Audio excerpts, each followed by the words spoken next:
much for joining us. Thank you. Glad to be here. Graham, I'd like to know how you became interested in this field and also in study. And this could take up a little time or however long you feel. Just tell us a little bit about how you came into the adventures of yoga. Yes. Well, the beginnings are a bit inexplicable, John, because I was doing poorly in junior high school. I grew up in Washington, D.C., and my parents decided to put me in a private school for 9th grade. So the headmaster said to me, why don't you start early and get a head start, take a summer class that I'm teaching. Uh-huh. I asked, what was that subject? He said, linguistics. Now, what 13-year-old knows what linguistics is? Many adults don't even know what linguistics is. Right. So I said, sure, without knowing what I was agreeing to. So there I was in a class where he's explaining the kind of morphological structures of Hittite and ancient, hieroglyphs and this and that and the other. And of course he got to Arabic and Hebrew. And then he moved to South Asia. And he started talking about Sanskrit. He started talking about the Vedas. Started talking about yoga texts. And my ears perked. And I said, I have got to know more about this. I've got to know more about this. Now, mind you, in the 60s, in the mid-60s, this is when immigration laws lifted for, I guess I'm a piece of history at this point. I mean, I'm a sort of fossil of yoga history, because in the mid-1960s, immigration laws lifted for Indian immigrants. So that's when all the teachers started coming over. Right. Okay, and in Washington, I mean, they all came through Washington.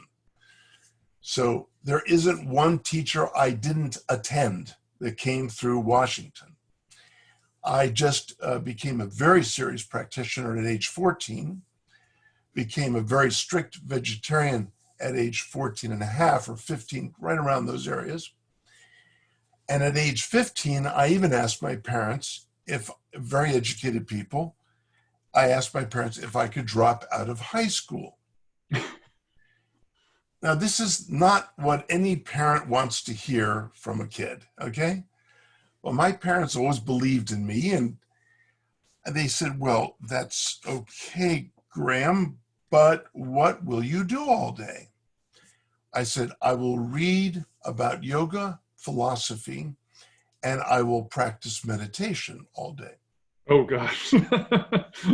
Now, I don't know thank goodness my kids never said that to me, but they said, okay. They said, what about college? And I said, well, if that's supposed to happen, it will happen. So now, mind you, John, back in the 60s, we all had to grow up real fast because at the age 18, you registered for the war and you could easily go overseas and come back in a pine box. 58,000 young men did. I wouldn't have been able to go over because I was very, very thin naturally. I'm in my fat stage right now. So apparently my weight was not heavy enough to carry the gun, which probably weighed more heavily than my body. But in any case, I was at the tail end of the 60s, and I did quit high school, but a year earlier than my peers, I went to Johns Hopkins. And at Johns Hopkins, I developed a real thirst for even more philosophy. And after 3 years of Johns Hopkins, I dropped out of that. I'm a dropout, but for every dropout, there's a drop in, okay? Just try to understand that that's my dialectic, okay? That's the world in which I move, okay? Okay. And by the way, yoga's a little like that, you know? We drop out from the rest of the world when we go into meditation. And then we drop back in with greater strength and greater vision. So it's a cycle, dropping out, dropping in. So I kind of mirrored that in my history. So I just became totally absorbed in practices of yoga. I dropped out of Johns Hopkins to travel to India, and I did so with 5 older friends, but I lost them. So I was traveling in India by myself. I got involved with an extremely powerful yogi. We don't have time for all those stories. No, I want to know about the sadhana. What were you doing? What were your practices? Okay. Well, first of all, I started off with Kriya Yoga of Yogananda. Okay. Because that was the first book I read, as many people did back then. Sure. The autobiography of a yogi. Okay. Yeah, so I started with Kriya Yoga, but I also was reading the Bhagavad-Gita insatiably. And I had about 28 different translations on my shelf. Who collects 28 translations of the Bhagavad-Gita on the shelf? And then I go ahead and then, produce another one. I mean, how obnoxious is that, right? But I did so 40 years or I can't even count anymore, John. But I went deep into practices that were even beyond the Kriya Yoga that I had been trained in. I went into practices that I learned from retreats that I went on with Swami Satchidananda, Vishnu Devananda as well. I learned from many teachers I really was attending back in those days. So I found practices that were very much aligned with the Bhagavad Gita and the Upanishads. And of course, from then on, I would be delving into the Upanishads and the Gita very heavily. When I dropped back into school, back at American University, I then began my studies of Sanskrit. I then went on to the doctoral program at University of Chicago, but I dropped out of that with a master's degree, dropped into Harvard, got a master's degree, dropped out of Harvard, went to India again on a Smithsonian funded grant for a year.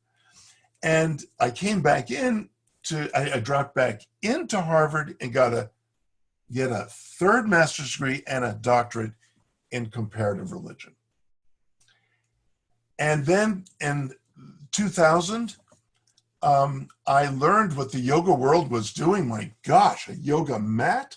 Never heard of a yoga mat. I mean, back in the old days, if you started slipping on the wooden floor, hey, just get stronger. Did you do any of the yoga practices? Oh yeah. I did a lot of asana back in the day. But you have to remember, John, back in the 60s, yoga was not heavily asana oriented. It was really heavily meditational. Mm-hmm. And really it was back in the 70s or later in the 70s from the 60s that I think Iyengar really influenced the whole, if I want to say industry, I don't like calling it an industry, but the whole I think there was just a health craze in general. You had jazzercise, etc. Things like that came into and so on. So I kind of withdrew into my own yoga practice and came back into it in the late 90s. I learned that there was something called Yoga Alliance. Whoa, what was that? And a yoga mat, yoga blocks. It was hard for me to comprehend all this. And I was invited to Yoga Journal conferences, several of them I attended, to teach Bhagavad-Gita and history of yoga philosophy and the Yoga Sutra and so on. So, and then Yoga Alliance sort of just kind of gave me an ERYT 500 because they didn't know what to do with me because I've been practicing so long. And, anyway, so the history is complicated and I think that's probably good enough for your listeners now. I don't want to bore them any further. No, we're not bored. I was just kind of interested to find a little bit about your backstory. What do you think yoga is, Graham? How would you define yoga?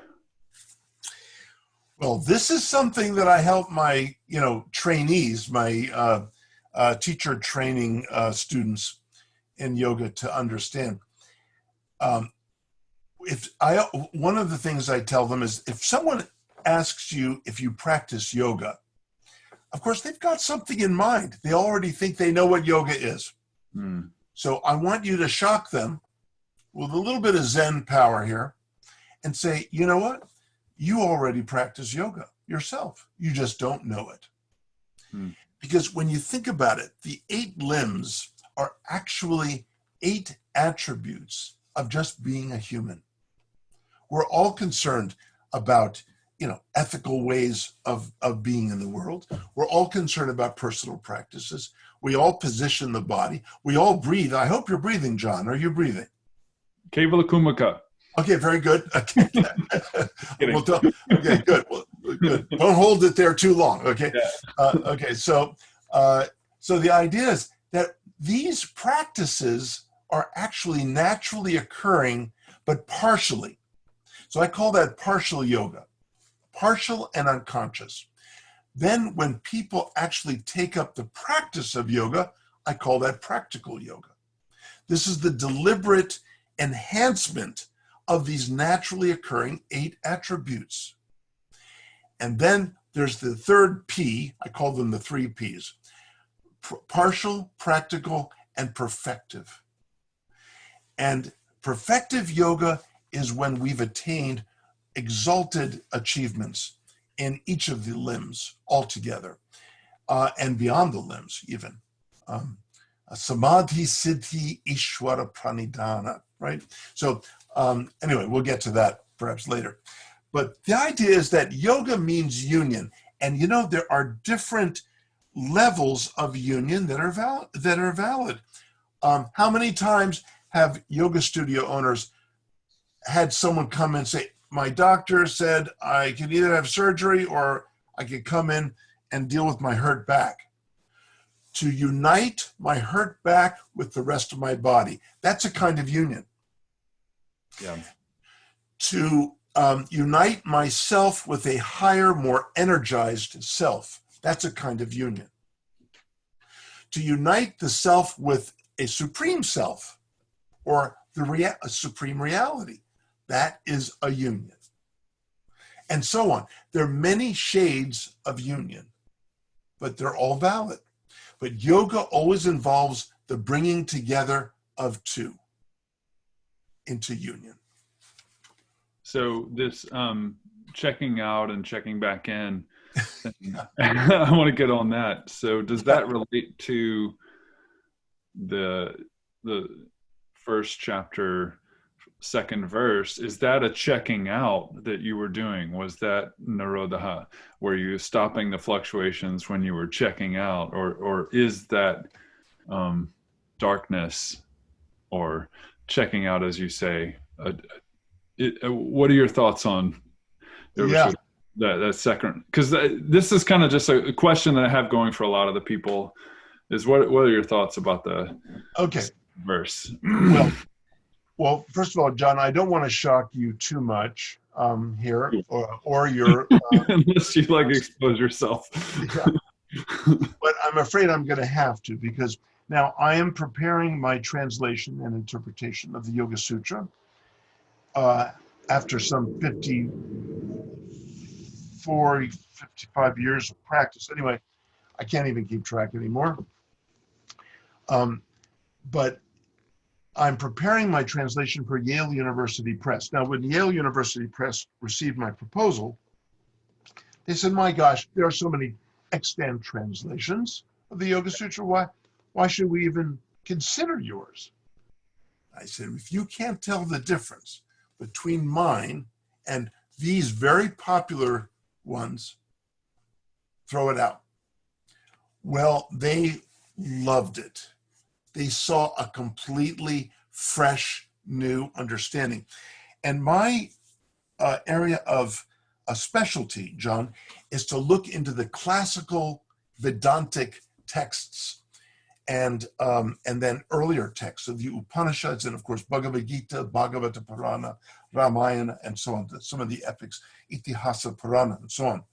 So I am moving away from these sort of Sankhya-driven interpretations of the Yoga Sutra, which are very limited. And the Yoga Sutra really represents a departure from that rather rigid and limited philosophical viewpoint. Now, that said, yoga is, to get back to defining yoga, and then I will read you what my second sutra text is going to sound like, which will blow everyone's mind here. Okay? Guaranteed. Or your money, well, I don't know if I can tell everyone here. Free, yeah.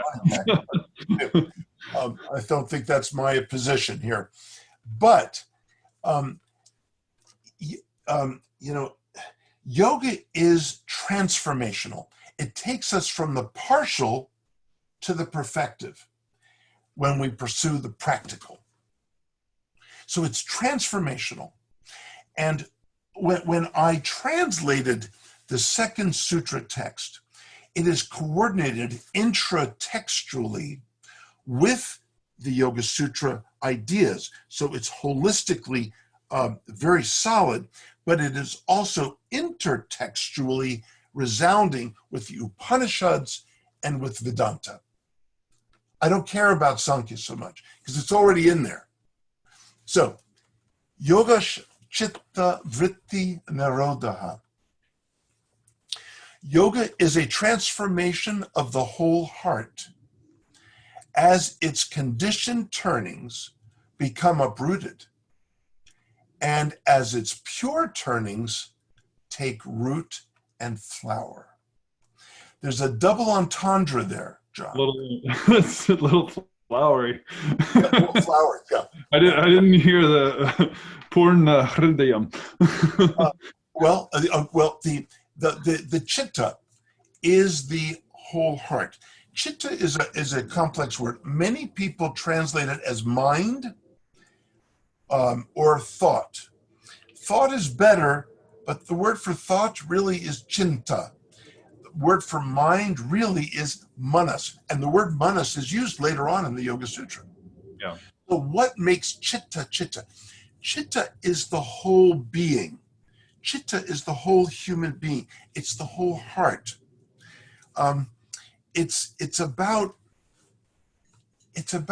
the way one feels. You know, I don't care what level of yoga anyone takes up, whether it's this practice or that practice, but what keeps us coming back is the way we feel. Yeah. You know, I once said, just to test it out on my wife, I said, look, I'm going to go off to the yoga studio and teach everyone how to control their minds. She said, well, why would you do that? She said, you know, it's not about controlling the mind, subduing the mind, restraining. Can you feel the strain in it? Yeah. Restraining the mind. No. Yoga is like establishing a garden. In a garden, what do? You don't just throw seeds down on the earth. You till it. You till the earth so you can bring up the beer cans, the McDonald's wrappers, the roots, the stones, all of that junk, right? We have a bad little field there. Well, I mean, a lot of times, you know, when we built the house, you know, that's what they do. Right. You know, they're eating all kinds of unthinkables, and they're throwing the wrappers into the ground thinking, it'll just be buried. So the thing is, you want to, but even if it's in a field, you still want to till it because there are roots, and that's why the word uprooted, nirodha, ni means root, and rodha means up, morphologically, uprooted. Okay, then, so those are the conditioned turnings that are uprooted with a tilling process. In fact, a rototiller, right? Usually a rototiller. Well, John, I hate to say it, but it's sort of a nirototiller. Uh-huh. Will you excuse me with that pun? I'm sorry. Rototiller. A rototiller. So first there's a rototiller. A far rototiller. You don't want it to get too close to you. That's right. That's right. Exactly. It's dangerous. But you know what this is a psychological process. We bring to the surface what we don't know what that was buried. Those are the things that will prevent a really beautiful garden from growing. So that's the purpose of the tilling. But Patanjali, and I hope everyone knows how to pronounce that properly, not Patanjali, right? I hope you train everyone how to say that right. I'm sure he was jolly, but you don't want to say it that way. So Patanjali, but then the double entendre is the pure turnings that take root, ni, and flower, rodha. So it's both a negative process, a clearing process, a tilling psychological process, and a flowering process of consciousness into realms beyond normal understandings. So it's a beautiful process. By the way, this So it's not a checking out. It's a check. Okay, if you want to carry that theme, it's a checking out, but paradoxically, it's the same as checking in. You know, it's like Arjuna in the Bhagavad-Gita. He had to check out for a while. Yeah, and he was freaked out. Right? Yeah. He was terrified. He was hopeless. He found himself in a state of hopelessness and despair with the outer world situation, which precipitated an inner world conflict, an irresolvable conflict, actually. So Krishna, who's, in my opinion, the best yoga teacher that ever lived, moved Arjuna into states of yoga, all to be able to come back out, to check out, okay, or to check back in, I should say. While after he checked out, he's checking back in now by the end of the Gita with incredible strength and vigor. Yeah, well, he had a little help, like Chakshur Divyam. We don't get that. That's right. He did. Krishna gave him divine vision, yes. But again, he was the best yoga teacher around. I mean, he was very fortunate that he happened to have the yoga teacher right there on his chariot. So this, by the way, this translation of Yoga Chitta Nivritti Nirodha is confirmed by the sutra aphorism in Vibhuti-pada, text 9, which talks about 3 kinds of nirodha. Uh-huh. Nirodha samskara, nirodha chittanvaya, and nirodha parinama. Nirodha samskara is the conditioned state in which we find ourselves. Nirodha chittanvaya is the pure enlightened state. And nirodha parinama is the transformation. And that's where I get the word yoga is a transformation of the whole heart, chitta, of your whole being, from its conditioned turnings to its pure turnings. That seems to be a theme with you, and this love, which I really like about you and your teachings and what I've kind of grokked so far. So on that same theme, can you tell us about the Bhagavad-Gita, and is it relevant in these times? And if so, how might we be able to use the teachings from the Gita to excel our practice and our awareness and our action, especially in these times as they are right now? Yeah, beautiful. It is, Bhagavad-Gita, I feel, in some sense, is more relevant than the Yoga Sutra, only because of its narrative that we can all identify with. Arjuna standing in for the rest of us. Arjuna is confronted with a chaotic and crazy world. Now, I know our world's not that crazy, right? I mean, we're doing fine. Well, okay. I mean, we're don't want to say, but yeah, there's a lot of people that are doing a lot worse. That is true. In fact, I have to say, I'm one of the spoiled ones and fortunate ones. But frankly, the world is generally in a state of chaos. In fact, the first verse of the Bhagavad-Gita, it's amazing how much is packed into that one verse, John. Dharma kshetre kuru kshetre samaveta yoyotsavaha mamaka panavas chaiva kimakurvata sanjaya.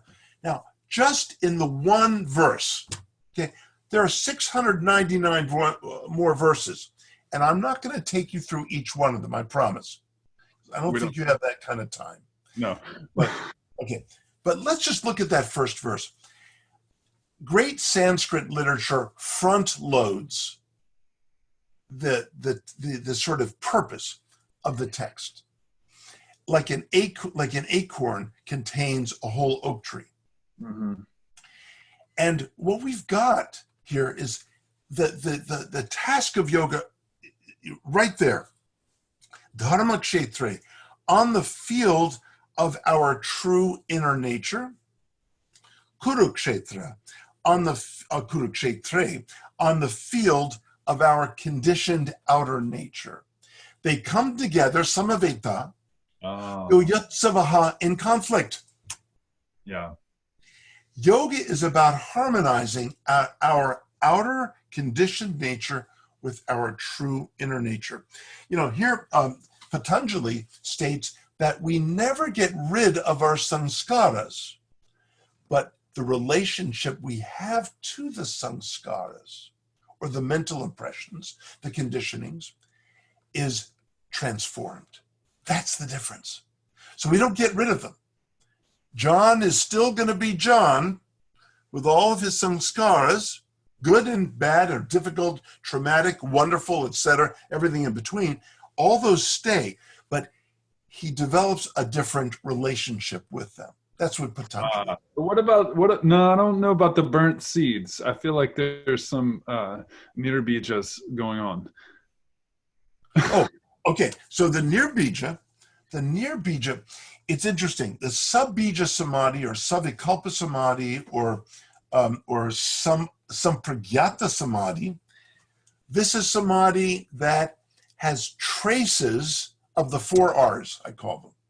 Okay? Okay. Reasoning, reflection, rejoicing, and self-recognition. Now, some people want to come along and add the term asampragyata for nirbija, but that word does not appear in the Yoga Sutra. It does not appear. Take my word for it, John. I know the Yoga Sutra up and down, back and forth. Okay, it is not there. There's the state beyond sampragyata. But that state is Ishvara Pranidhana. Now, okay, so sampragyata is a profound state. Sub-bija is a profound state of samadhi. But there are traces, like seeds. Like seeds are very small, little seeds, okay? And as we become more and more purified, even those seeds of the slightest distraction go away. Or those seeds, one of those seeds, grow into a huge distracting plant that take you out of samadhi. How is it that someone like Bikram can make so many good contributions to yoga and then go completely in not just a bad direction, evil direction, right? It was the shorts. That's what distracted him. There were some things that distracted him, no doubt about it. And he had to somehow become absorbed in his shadow, a very dark place. Okay? And this is why they're seeds. You don't want those seeds to grow. Rather, seeds are, in some sense, a metaphor for small traces. But seeds can grow. into distractions and make you grow right out of samadhi if you're not careful. But once the seeds of sampragyata are gone, then there's nirbija samadhi. And then you reverse the path through the 4 R's, and all of them are pure. That's why a great yogi can sit there and explicate the philosophy of yoga and still remain in nirbija samadhi. Because again, the relationship with those seeds has now reversed. It's been reversed. And remember, there is savichara, nirvichara, right? Savitarka, nirvitarka. But have you noticed there is no sananda and nirananda? That is an imposition on the text. Those things are imposed on the text, but no need to do so. There's a reason why Patanjali didn't include them in that way. But these are very detailed, long.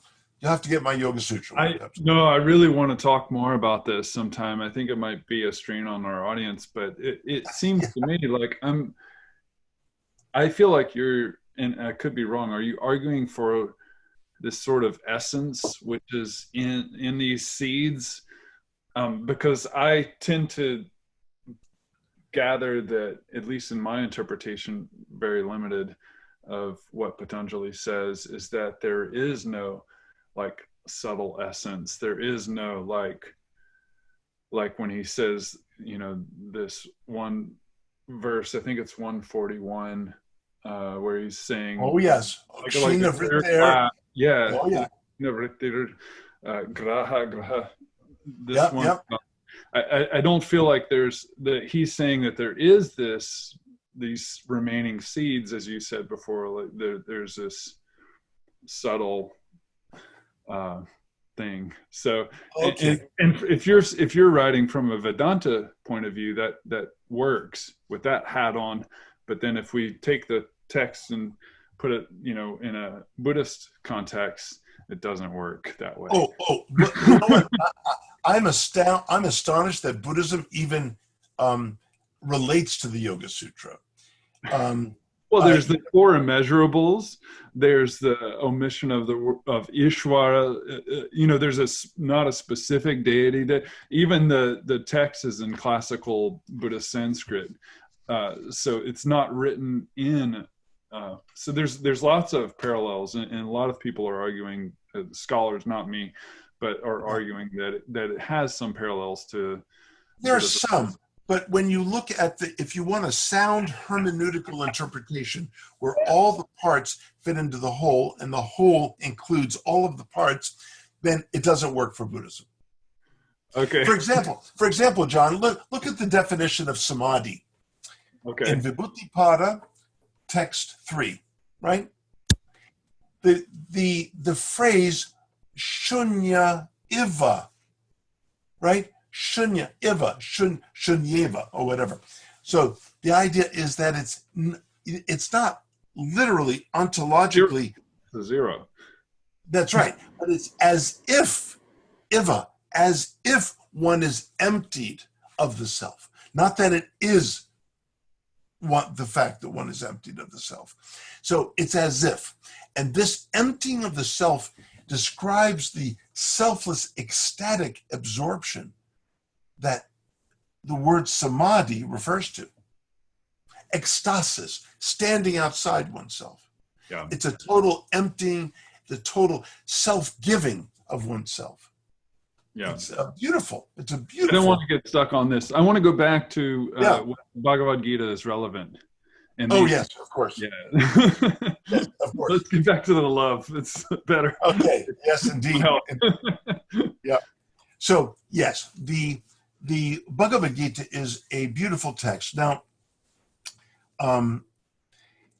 many people come along and interpret the Bhagavad-Gita and see it as being this teaching or that teaching, palatyaga, the renunciation of the fruits of actions, blah, blah, blah, or Charles Richard Zahner of the mid-20th century produced a very good translation of the Bhagavad-Gita. He draws from the Sri Sampradaya, the Sri Bhashya, and the Ramanuja writings and so on. That's fine.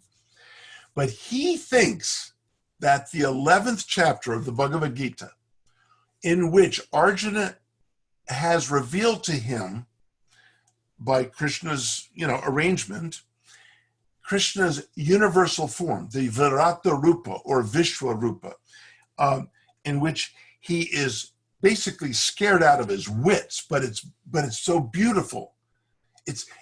He's scared, but he can't take his eyes off it because it's so beautiful and wondrous. And it's a little bit like Indian chutney. If you've ever been to an Indian restaurant, I'm not that scared of it. it's so hot you can't take it, but so sweet you can't resist it. Yeah, it's those two things, right? Yeah. No, you should never be scared of chutney. It's good to go with the samosa and with the pakoras and so on. I don't mean to get everyone hungry here, but the idea is that he thinks that the 11th chapter out of 18 chapters is the climactic ultimate message and revelation of the Gita. Wrong. First of all, when does any drama of Shakespeare or any movie even that you see today where they put the climactic point of its narrative in the middle of the text? Yeah. That doesn't happen. And Bhagavad-Gita is one of the finest pieces of literature, just on a literary level, that the world over. The climactic message of the Gita is where it should be, which is in the 18th chapter, which is the longest chapter of 78 verses, in which I discovered unexpectedly, and I'm going to confess something to you, John, because you and I are friends, and I hope the rest of us here would be compassionate on me. After reading the Gita for decades, I never realized what was there in the 18th chapter. The great secret, Krishna's great secret, Krishna's greater secret, and then Krishna's greatest secret of all. Each of the secrets, positive, comparative, superlative, or super superlative. It's not just a superlative. Sarvaguyathamam means not just the greatest secret, but the greatest secret of all greatest secrets. That's a pretty great secret, John. Yeah. So tell me, our ears are like, we're like a deer listening, waiting for the dharma. Perked ears. Okay, good. Yeah. Perked ears. So the greatest secret of all. So the outer world of Arjuna, the conflict of the battle, which became an inner conflict of whether he should fight or whether he should not fight. And then a shattered heart, the innermost world. So the outer world, the inner world, and the innermost world. Those worlds are addressed in the 18th chapter by Krishna's great secret, respectively, right? Greater secret to the inner world, and the greatest secret of all, the innermost affective world. Yeah. Again, the world of the whole heart. So the great secret is about acting in this world according to what you were designed to do. Act according to your dharma, swadharma. Mm-hmm. To find out and to activate the very purpose for which you were put here in this world is a great privilege. It's a great privilege, if one can find that. The inner world is the world of understanding, of the cognitive world, the world ultimately, ideally, that moves us into transcendence and understanding of Brahman and Purusha. Brahman and Purusha, that is to say, the divine presence that engulfs all of us, that embraces all of us, and the Purusha that embraces us from within. So the inner world is the divine presence all around us, outside of us, that embraces us. And the Purusha is the divine presence within the heart that embraces us from within. Finally, the greatest secret of all has to do with a divine yearning and a divine love. And I'll take you through that one verse, 1864, as it comes to my memory, okay?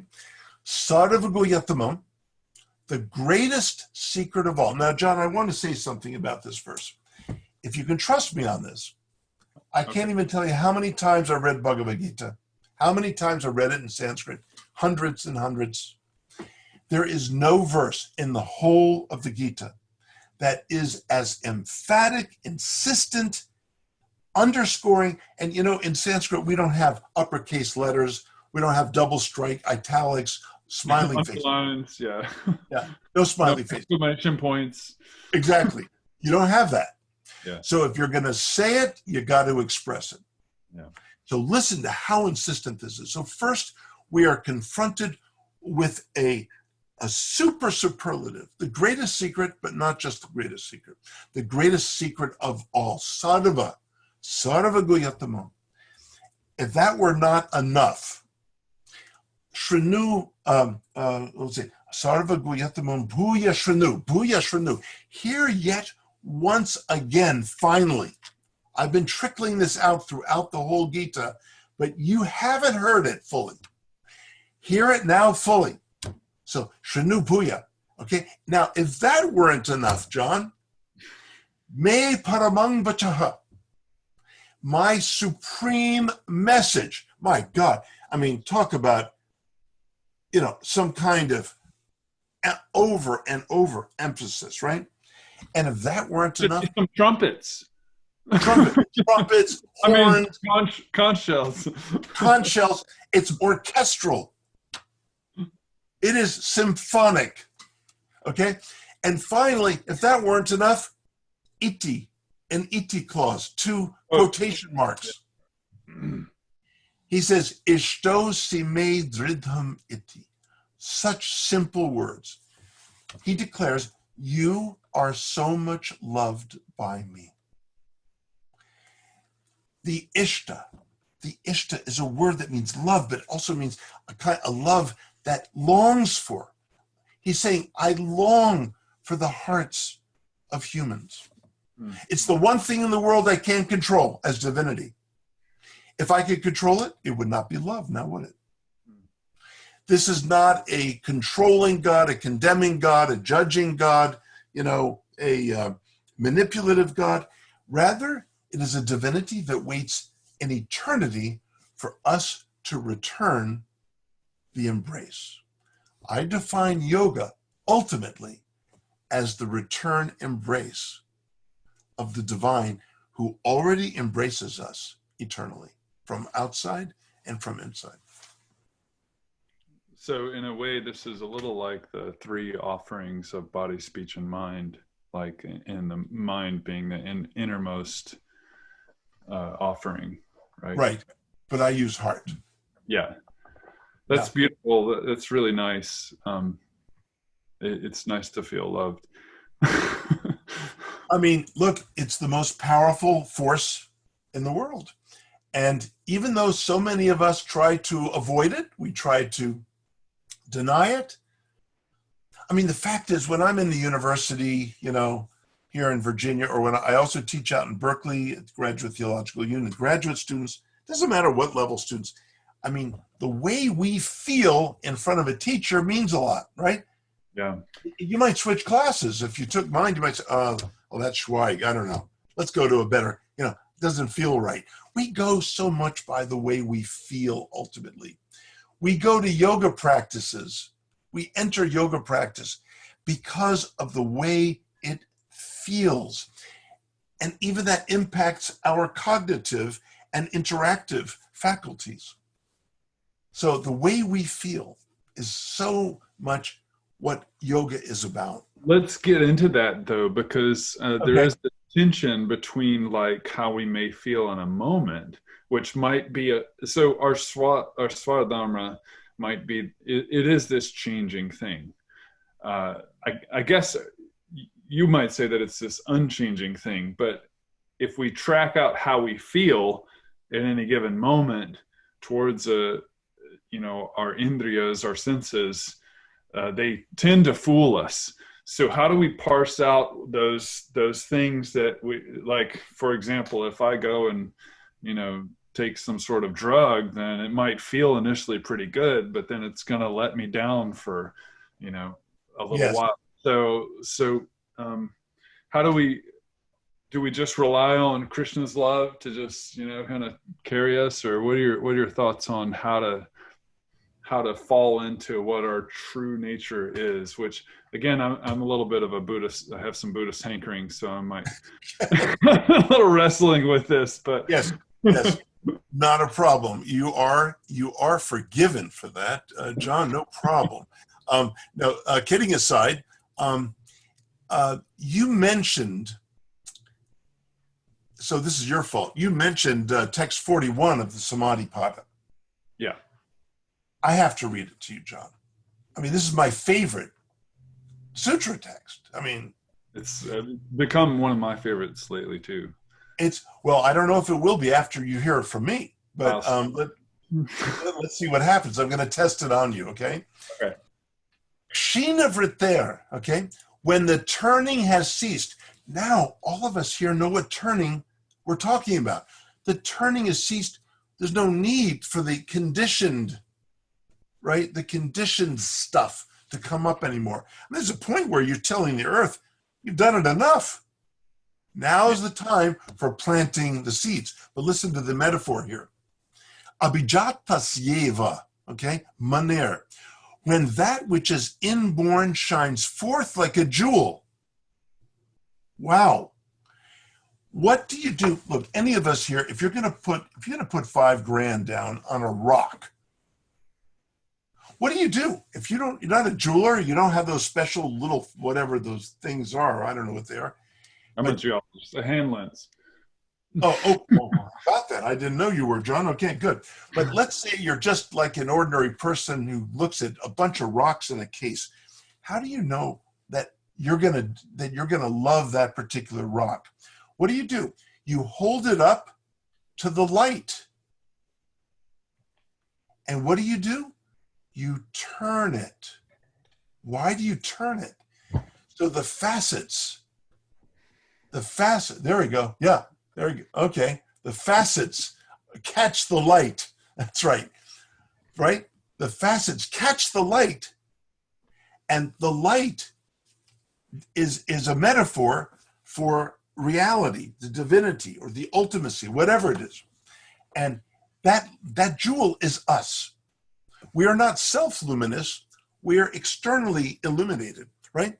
So abhijatasyeva. So there goes the turning, the pure turning.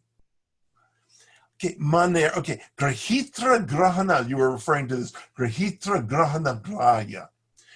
Okay, so when that which is inborn shines forth like a jewel in the one who grasps, in the grasping, and in that which is grasped.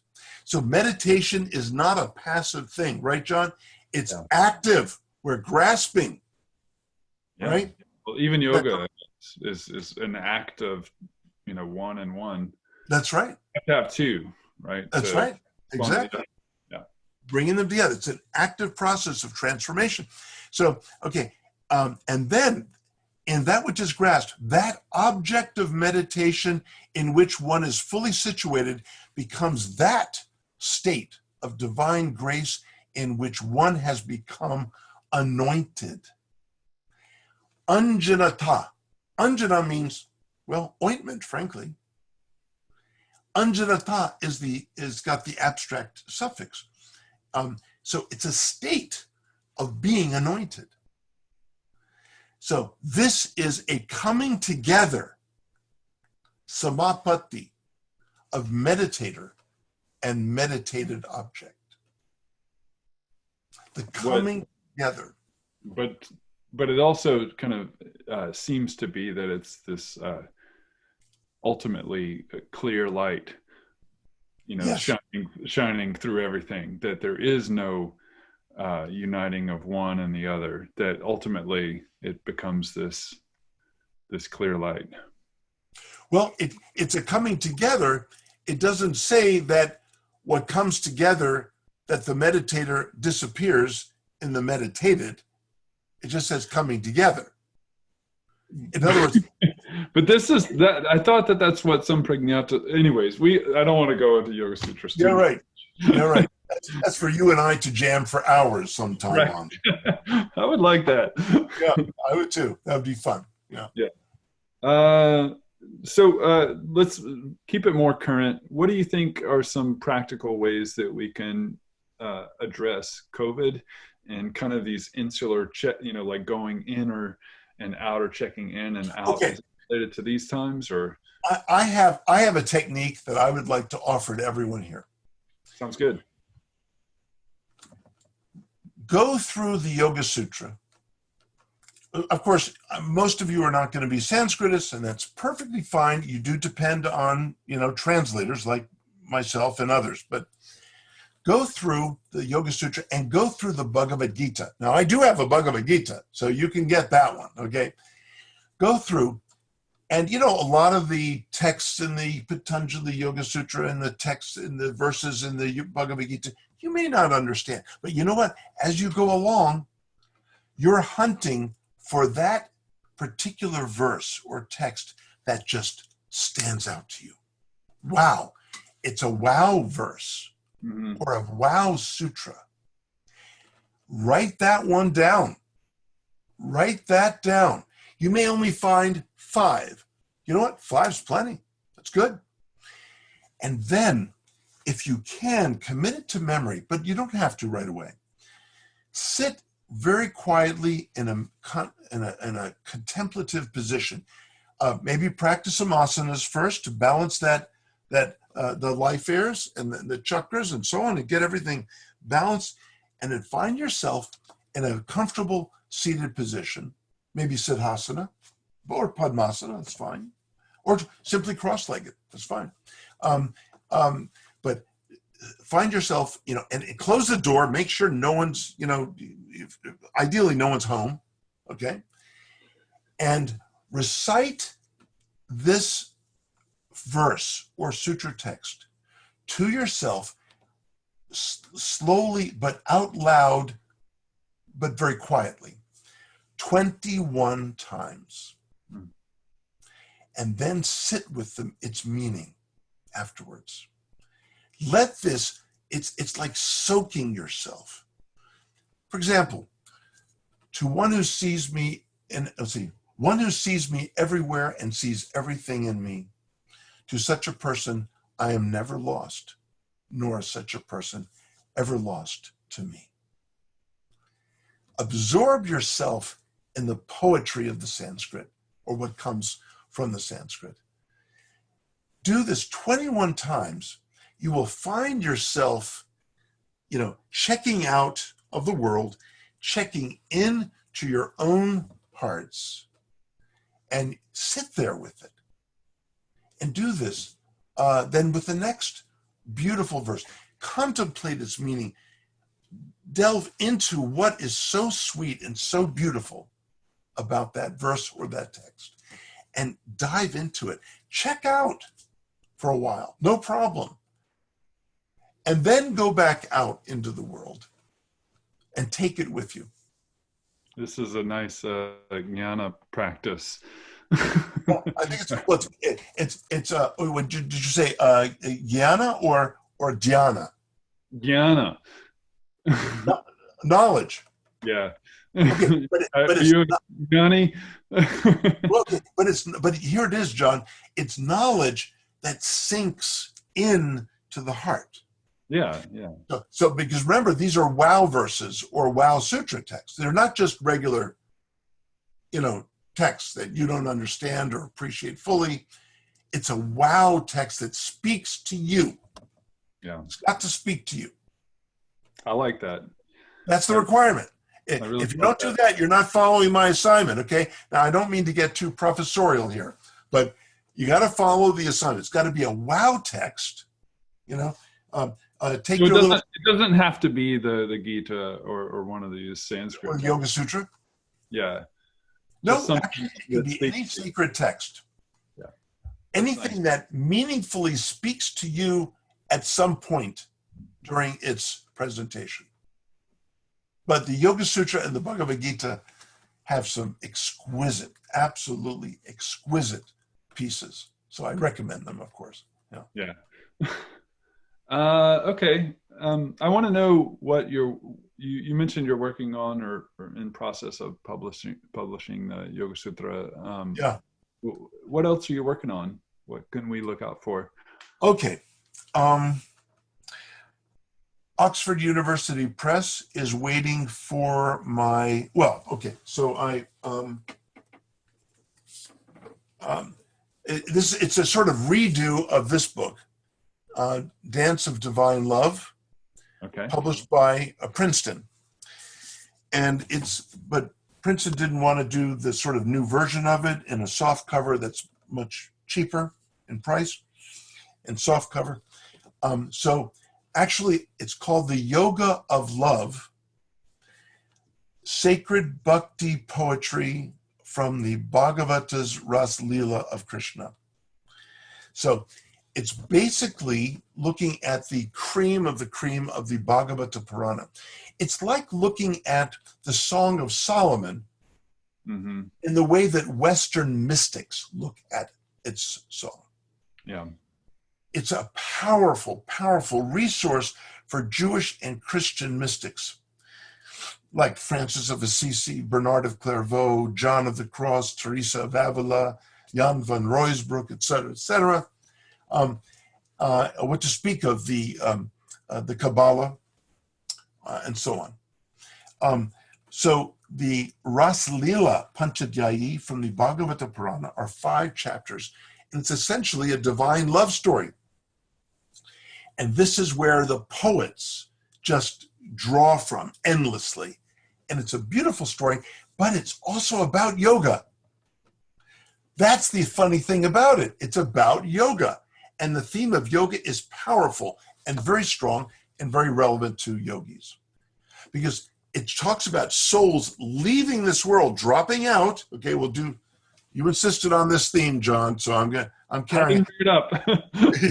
dropping out of the world for a while, right? And entering into their meditation. And then, of course, they return to the world. So every drop out is a drop back in. That's what yoga does. You leave the outer world. You go into the inner world of the mind and the innermost world of the heart. Pranidhana. By the way, very poorly translated word by most people, pranidhana. Usually it's dedication. I'm dedicated to the veterans,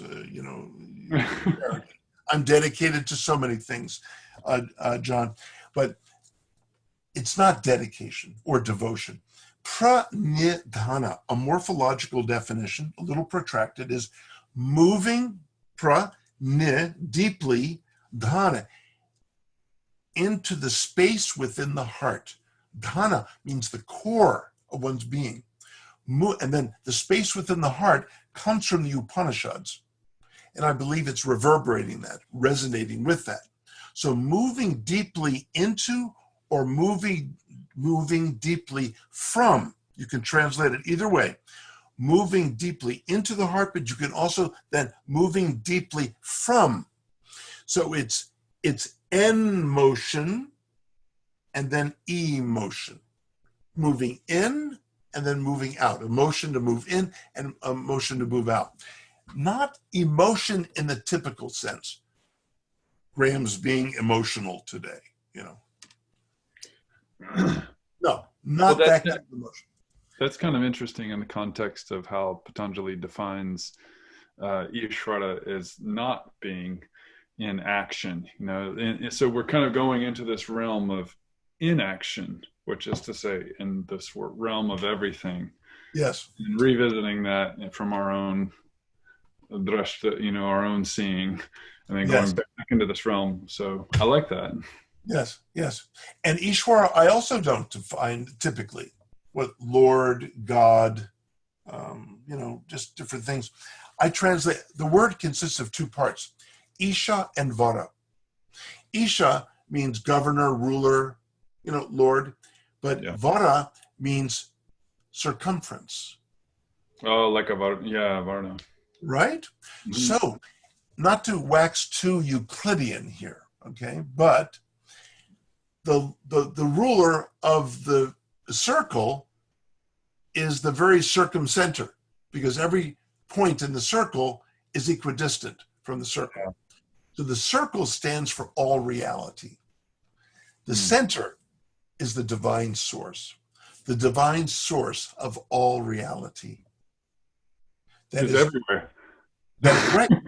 Well, it's okay. The Isha is in here as the greater secret, right? In here and everywhere, outside and on the inside. We're embraced on the outside. We're embraced from within as well as Antaryaman. So Ishwara.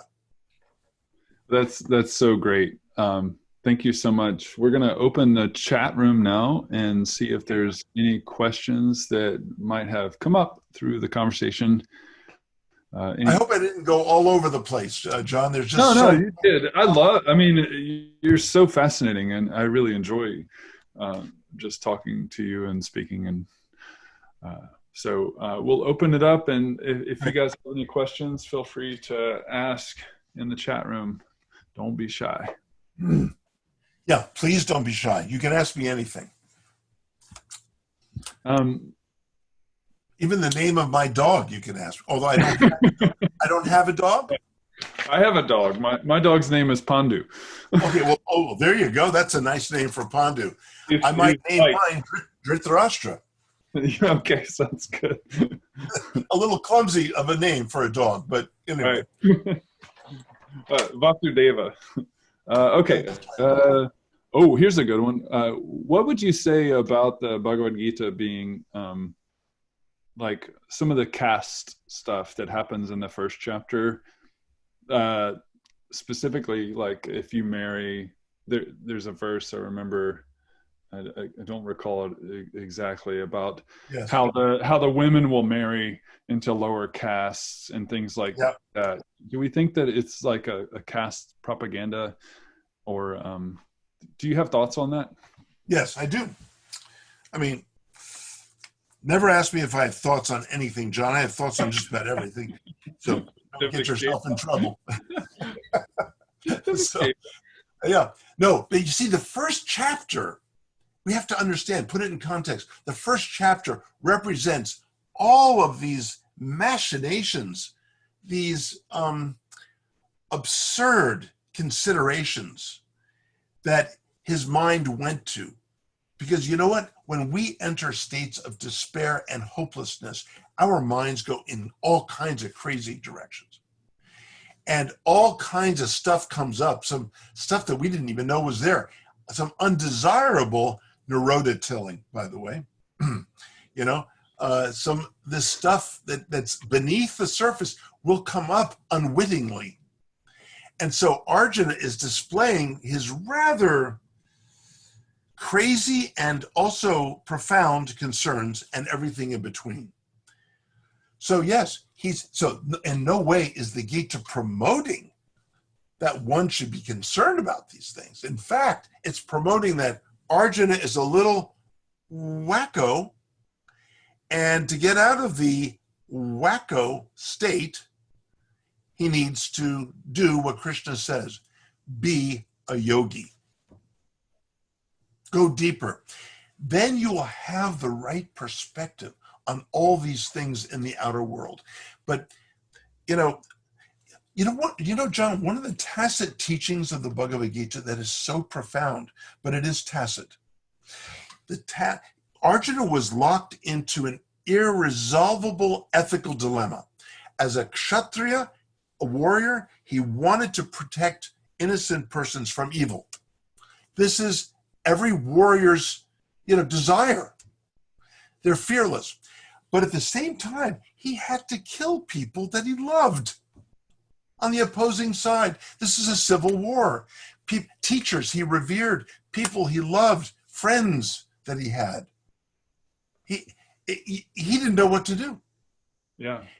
Here's the teaching. Well, and then if you're Oppenheimer, then you use it in a bad way. From the 11th chapter. Everyone's in the West, everyone's enamored by the 11th chapter. But really, the Gita is not about the 11th chapter. In fact, the 11th chapter is anticlimactic at the end of the 11th chapter, where Arjuna says, would you please chill? I'm giving you a translation of my translation. Okay. Please chill. I can't take this anymore. I'd rather just have you the way you were. And it turns out the way he was actually the most precious and most beloved for him. But here's the tacit teaching, John. The tacit teaching is that the outer world conflicts will never be resolved in an outer world solution. You will never. Ethical conflicts will never be resolved at an ethical level. We all have to go within to find our way of negotiating with it when we come back out. Yeah, I had that as a question with this Dharmic Kshetra, Kurukshetra. Is that inside or, Yes, well, the Dharmic Kshetra is inside. So we have to harmonize what's on our outside with what's on our inside. And that harmony is yoga. To unite these two is yoga. Yeah.